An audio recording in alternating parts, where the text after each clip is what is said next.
Adiyogi the source of yoga. നിങ്ങൾ എപ്പോഴെങ്കിലും ചിന്തിച്ചിട്ടുണ്ടോ യോഗ എവിടെ നിന്നാണ് ആരംഭിച്ചതെന്ന്? ഇന്നത്തെ എന്റെ യാത്ര എന്ന് പറയുന്നത് തമിഴ്നാട്ടിലെ കോയമ്പത്തൂരിൽ വെള്ളിയാങ്കിരി എന്ന് പറഞ്ഞ സ്ഥലത്തേക്കാണ്. ഈ ഒരു യാത്രയും ആകസ്മികമായിട്ടുണ്ടായതാണ്. അതായത് ഒരു പെട്ടെന്നുള്ള ഒരു തീരുമാനം. എൻ്റെ ഒരു ഫ്രണ്ട് ആളുടെ വൈഫുമായി ഒരു കോയമ്പത്തൂർ യാത്ര നടത്തിയതാണ്. അവിടെ നിന്നൊരു ഡിസിഷൻ എടുത്ത് വന്നതാണിത്. നമ്മൾ ഈ കേരളം വിട്ടിട്ടേ തമിഴ്നാട്ടിലേക്ക് പോകുമ്പോൾ ചില സ്ഥലങ്ങളൊക്കെ കാണുമ്പോൾ ഭയങ്കര ബ്യൂട്ടിയാണ് ശരിക്കും പറഞ്ഞു കഴിഞ്ഞാൽ. ചിലപ്പോൾ അവരുടെ കൃഷിയിടങ്ങളും അതുപോലെ അവര് ചെയ്തു വെച്ചിരിക്കുന്ന വാഴക വെച്ചിരിക്കുന്ന കാണാൻ ഒരു പ്രത്യേക ഭംഗിയാണ്. അവര് എന്തുകൊണ്ടാണെന്ന് അറിയില്ല ശരിക്കും പറഞ്ഞാൽ. പക്ഷെ ആ ഒരു സ്ഥലങ്ങൾ കാണുമ്പോൾ നമുക്കൊരു ഇത് തോന്നും, പ്രത്യേക ഒരു ഭംഗി തോന്നും നമുക്ക്. പിന്നെയാണ് ചെറിയ ചെറിയ അമ്പലങ്ങൾ. എവിടെ നോക്കിയാലും ചെറിയ ചെറിയ ചെറിയ അമ്പലങ്ങൾ ഉണ്ടായിരിക്കും തമിഴ്നാട്ടില്. ഈ യാത്രയിലും ഞാൻ കണ്ട കുറെ അതിമനോഹരമായ കുറെ കാഴ്ചകൾ ഉണ്ടായിരുന്നു ആ റോഡില്. തൃശ്ശൂരിൽ നിന്ന് ആദിയോഗിയിലേക്ക് എത്താൻ ശരിക്കും പറഞ്ഞാൽ വളരെ എളുപ്പമാണ്. ഏകദേശം 120 കിലോമീറ്റർ ആണ് ഉള്ളത്. റോഡ് വഴിയാണെങ്കിൽ തൃശ്ശൂര്, പാലക്കാട്, കോയമ്പത്തൂര്, പിന്നെ നേരെ ഇഷ യോഗ സെന്റർ.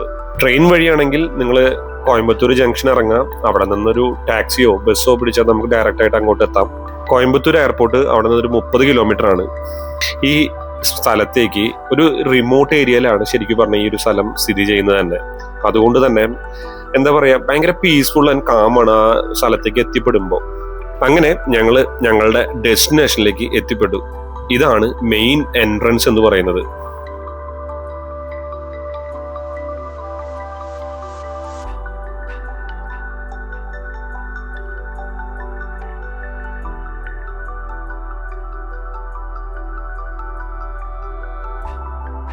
ഇവിടെ എത്തുമ്പോഴേ ഞങ്ങള് മനസ്സിൽ കണ്ടിരുന്നത് പ്രത്യേകിച്ചൊരു ഫ്രൈഡേ ആണ്, അതുപോലെ ഈദായിരുന്നു.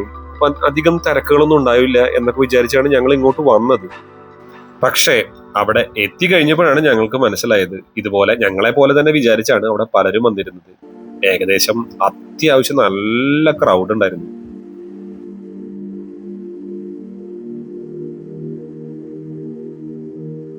ഈ ആദിയോഗി ഇഷ സെന്റർ ഏകദേശം 150 ഏക്കർ സ്ഥലത്താണ് സ്ഥിതി ചെയ്യുന്നത്. ചിലപ്പോൾ നമ്മൾ പെട്ടെന്ന് കണ്ട വിശ്വസിക്കില്ല, പക്ഷെ ഇതിന്റെ ഉള്ളിലേക്ക് പോകും തോറും ശരിക്കും നമുക്കറിയാം. ഇപ്പോൾ അവരതുപോലെ തന്നെ പാർക്കിങ്ങിന് വേണ്ടിയിട്ട് ലെഫ്റ്റ് സൈഡ് ഒരുപാട് വലിയ വാഹനങ്ങളും റൈറ്റ് സൈഡിൽ നമ്മുടെ കാറുകൾ പാർക്ക് ചെയ്യാനും, അങ്ങനെ വളരെ എന്താ പറയാ, എല്ലാം വളരെ പ്ലാൻഡ് ആയിട്ടാണ് അവരെല്ലാം ചെയ്തു വെച്ചിട്ടുള്ളത്. ആർക്കും ഒരു ബുദ്ധിമുട്ടുകൾ ഇല്ലാതിരിക്കാൻ വേണ്ടിയിട്ട്.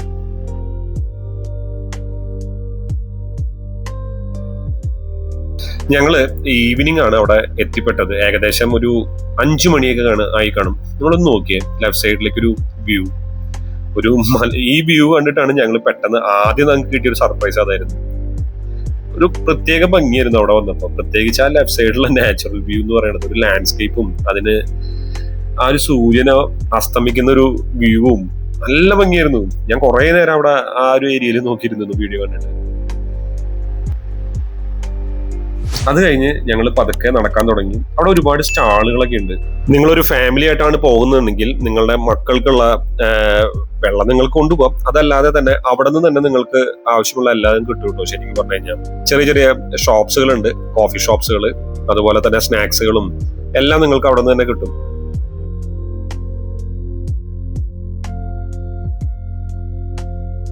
മുന്നോട്ട് നടക്കുമ്പോഴും എൻ്റെ എപ്പോഴും ആ ക്യാമറ ലെഫ്റ്റ് സൈഡിലേക്കുള്ള ആ ഒരു വ്യൂവിലേക്കാണ് പോയിക്കൊണ്ടിരുന്നത്. നിങ്ങൾക്ക് കാണാം അറ്റത്ത് ഇപ്പോ ആ ഒരു സ്റ്റാച്ചു. ഇനി ആദിയോഗിയിലേക്ക് വരാം. ആദിയോഗി എന്ന് പറയുന്നത് ശിവന്റെ ഒരു രൂപമാണ്. ആയിരക്കണക്കിന് വർഷങ്ങൾക്ക് മുമ്പ് ശിവൻ എന്ന് പറഞ്ഞ അദ്ദേഹം തന്റെ ആത്മീയ ജ്ഞാനം 7 ശിഷ്യന്മാർക്ക്, സപ്തർഷികൾക്കും നൽകി. അവരാണ് ഈ ജ്ഞാനം ലോകമെമ്പാടും പ്രചരിപ്പിച്ചത്. അതാണ് യോഗ എന്ന് പറയുന്നത്. യോഗം അഥവാ യോഗ എന്ന് പറയുന്നത് ഒരു വ്യായാമം മാത്രമല്ല. ഇത് നമ്മുടെ ജീവിതം, മനസ്സ്, ശരീരം എല്ലാം ഒരുപോലെയാക്കുന്ന ഒരു ശാസ്ത്രമാണ്.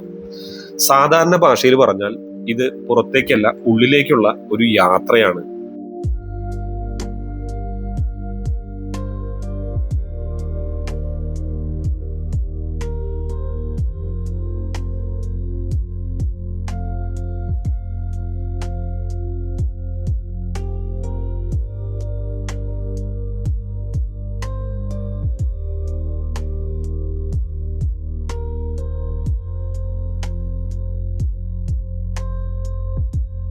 അങ്ങനെ നടന്ന് നടന്ന് നടന്ന് നമ്മള് ആ പ്രതിമയുടെ അടുത്തെത്തി. ആ ശിവന്റെ പ്രതിമയുടെ അടുത്ത് എന്തൊക്കെയോ പ്രത്യേകതകളുണ്ട് ആ ഒരു സ്റ്റാച്ചുവിന്. കാരണം ആ ഫേസും കണ്ണും അതുപോലെ എന്തോ ഒരു പ്രത്യേക ഭംഗിയാണ് ആ സംഭവത്തിന്. നമ്മൾ ഫോട്ടോയിലൊന്നും കാണുന്ന പോലെയല്ല ശരിക്കും പറഞ്ഞത്. നമ്മൾ പല രീതിയിലുള്ള ശിവന്റെ പ്രതിമകളും ഫോട്ടോസും ഒക്കെ നമ്മൾ കണ്ടിട്ടുണ്ടായിരിക്കും. പക്ഷെ എന്താണെന്നറിയില്ല, ആ പ്രതിമയ്ക്ക് ഒരു പ്രത്യേകതയുണ്ട്. സത്യം പറഞ്ഞു കഴിഞ്ഞാൽ ഭയങ്കര ഒരു എന്താ പറയാ, നമുക്കൊരു ജീവൻ തുടിക്കുന്ന ഒരു വ്യക്തി നിൽക്കണ പോലെ നമുക്ക് ഫീൽ ചെയ്യും ശരിക്കും പറഞ്ഞു കഴിഞ്ഞാൽ. ഈ ശിവന്റെ പ്രതിമയ്ക്ക് ഏകദേശം 112 അടി ഉയരമുള്ള ലോകത്തിലെ ഏറ്റവും വലിയ ബെസ്റ്റ് ശില്പമാണെന്നാണ് പറയുന്നത്. 2017 മഹാശിവരാത്രി ദിനത്തിൽ ഇത് ഉദ്ഘാടനം ചെയ്തത്. 500 ടൺ സ്റ്റീൽ ഉപയോഗിച്ചാണ് ഇത് നിർമ്മിച്ചിരിക്കുന്നത്. അതുപോലെ തന്നെ ഈ 112 അടി എന്ന് പറഞ്ഞതിന് ഒരു പ്രത്യേക അർത്ഥവുമുണ്ട്. ഹിന്ദു മിത്തോളജി അനുസരിച്ച് മനുഷ്യന് മോക്ഷം നേടാനുള്ള 112 വഴികളെയാണ് ഇത് പ്രതിനിധീകരിക്കുന്നത്. പിന്നെ ഇതൊരു ക്ഷേത്രമായിട്ടല്ല കാണുന്നത്, ഇതൊരു ആത്മീയ പ്രചോദന കേന്ദ്രമാണ്. അവിടെ നിൽക്കുമ്പോൾ നിങ്ങൾക്ക് പ്രോപ്പറായിട്ട് മനസ്സിലാകും അത്. അതിന്റെ ചുറ്റുവട്ടത്ത് നമുക്ക് കിട്ടുന്ന ഒരു ഇന്നർ പീസ് ഉണ്ട്. അതായത് നല്ല ചന്ദനത്തിന്റെ ഗന്ധം, അതുപോലെ തന്നെ ഓം വിളികള്, ഇതൊക്കെ നമുക്ക് കേൾക്കുമ്പോൾ കുറച്ചു നേരത്തെങ്കിലും നമ്മളൊന്ന് ഒരു പീസ്ഫുൾ ആയിട്ടുള്ള ഒരു മൈൻഡിലേക്ക് നമ്മൾ പോയിരിക്കും.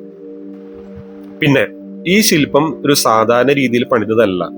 ആയിരക്കണക്കിന് സ്റ്റീൽ ഭാഗങ്ങൾ ചേർത്ത് കൃത്യമായ ജിയോമെട്രിയും ഡിസൈനും ഉപയോഗിച്ചാണ് ഇത് നിർമ്മിച്ചത്. അതും വെറും 8 മാസത്തിനുള്ളിൽ ഇത്രയും വലിയൊരു സൃഷ്ടി അവർ കംപ്ലീറ്റ് ആക്കിയത്. നിങ്ങൾ ഈ കാണുന്ന വീഡിയോയിൽ കാണുന്ന ആ ഒരു ശിവന്റെ മാലയില്ലേ, നിങ്ങൾ കണ്ടിട്ട് എന്തെങ്കിലും പ്രത്യേകത തോന്നുന്നുണ്ടോ? ഞാനും ആദ്യം കണ്ടപ്പോൾ ഒരു കാര്യം നോക്കിയെന്നാ വെച്ചാൽ അത് ശരിക്കും പറഞ്ഞ രുദ്രാക്ഷമാണ്. ചെറിയ രുദ്രാക്ഷങ്ങള് കൂട്ടിച്ചേർത്തിട്ടുള്ള ഒരു മാലയാണത്.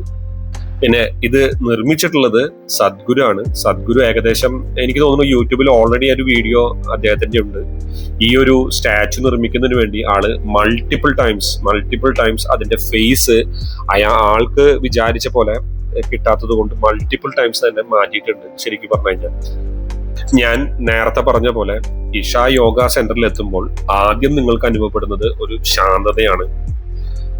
അവിടെ കുറച്ചു നേരം കണ്ണടച്ചിരുന്നാൽ ഒരു വ്യത്യസ്തമായ ഒരു പീസ്ഫുൾ ആയിട്ടുള്ള സമാധാനം നിങ്ങൾക്ക് അനുഭവിക്കാം.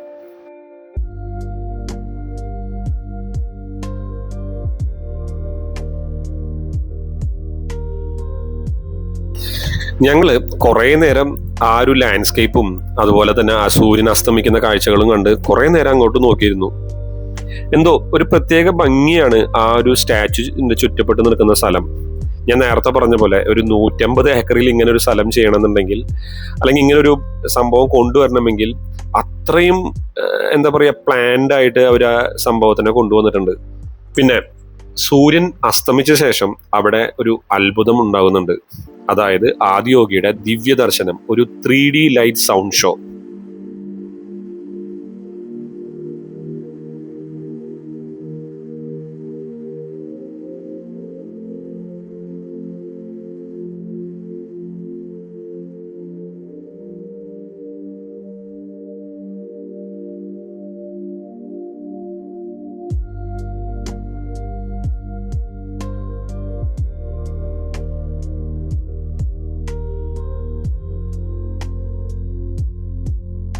പിന്നെ ഇതിലൊരു സർപ്രൈസ് എന്താന്ന് വെച്ച് കഴിഞ്ഞാൽ, ഈ എൻ്റെ കൂടെ വന്നിരുന്ന 2 പേര് ക്രിസ്ത്യൻസ് ആയിരുന്നു. അവർക്ക് ഇത് കാണണമെന്ന് പ്രത്യേകിച്ച് പറഞ്ഞതുകൊണ്ട്, അവർ കേട്ടറിവുള്ളത് കൊണ്ടും അവർക്കത് കാണണമെന്ന് പറഞ്ഞുകൊണ്ട് ഞാനും കൂടെ പോയതാണ്. ഏകദേശം ഒരു മൾട്ടിപ്പിൾ ടൈംസ് ഞാൻ വന്നിട്ടുള്ള ഒരു പ്ലേസുമാണ്. ഞാൻ ഈ പറഞ്ഞ ഷോയും ഞാനും കണ്ടിട്ടുള്ളതാണ്. ഈ ജാതി മതം ഇതൊക്കെ പറഞ്ഞു നടക്കുന്ന ആൾക്കാരോട്, അത് പണ്ട് കാലത്താണ് ഇതിനെക്കുറിച്ച് ഇതൊക്കെ ഉണ്ടായിരുന്നത്. ഇപ്പോ പുതിയ ജനറേഷനൊന്നും എനിക്ക് തോന്നുന്നില്ല. ഉണ്ടായിരിക്കാം, ഇല്ല എന്നല്ല ഞാൻ പറയുന്നത്. പക്ഷെ ഞാൻ വിശ്വസിക്കുന്ന ഒരു കാര്യം, ഞാനൊരു ജാതി ഒരു മതത്തിനെയും ഞാൻ ഒരിക്കലും തള്ളി പറയുന്നതല്ല. എല്ലാവർക്കും അവരവരുടെ വിശ്വാസങ്ങളുണ്ട്. അത് അവരവർ കൊണ്ടു നടക്കട്ടെ. നമ്മൾ മറ്റുള്ളവരുടെ വിശ്വാസങ്ങളെ തകർക്കാതിരുന്നാൽ മതി, അതിലേക്ക് എത്തി നോക്കാതിരുന്നാൽ മതി. അങ്ങനെ ലൈറ്റ് ഷോ സ്റ്റാർട്ട് ചെയ്തു. നിങ്ങൾക്ക് കാണാം ഈ സ്ക്രീനിൽ.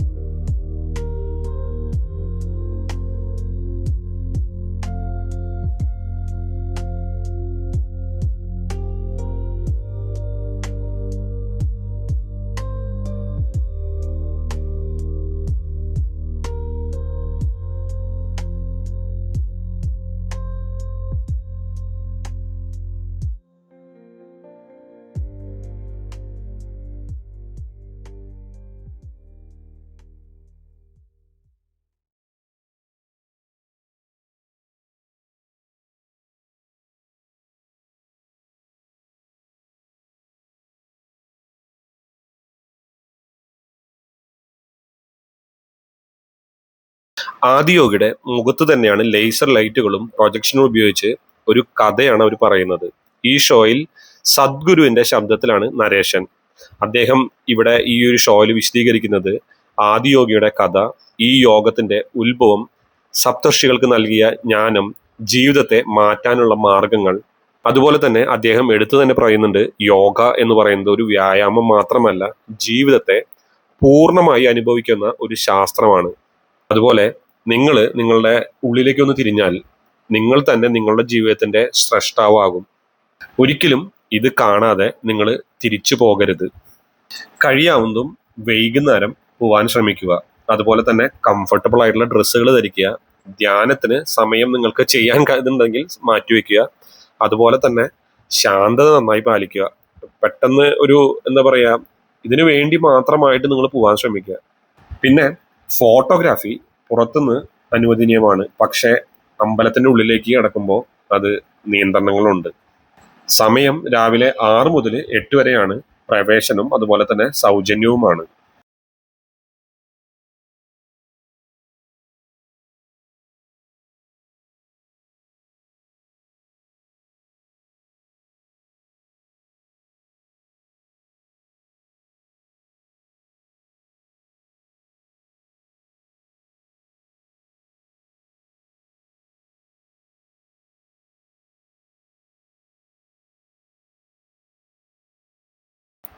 ആദിയോഗി അതുപോലെ തന്നെ ഒരു ടൂറിസ്റ്റ് സ്പോട്ടായിട്ട് മാത്രമല്ല കാണേണ്ടത്.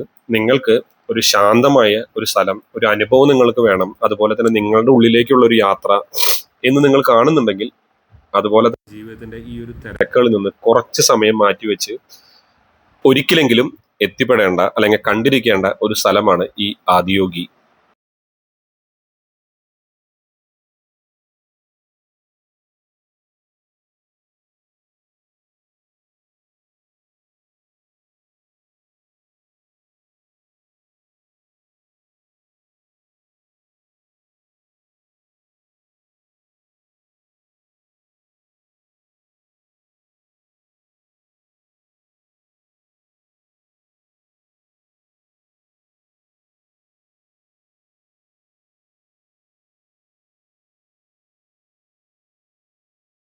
ഈ വീഡിയോ നിങ്ങൾക്ക് ഇഷ്ടമായെങ്കിൽ തീർച്ചയായും ലൈക്ക് ചെയ്യുക. അതുപോലെ തന്നെ നിങ്ങളുടെ സുഹൃത്തുക്കൾക്ക് ഷെയർ ചെയ്യാനും മറക്കരുത്.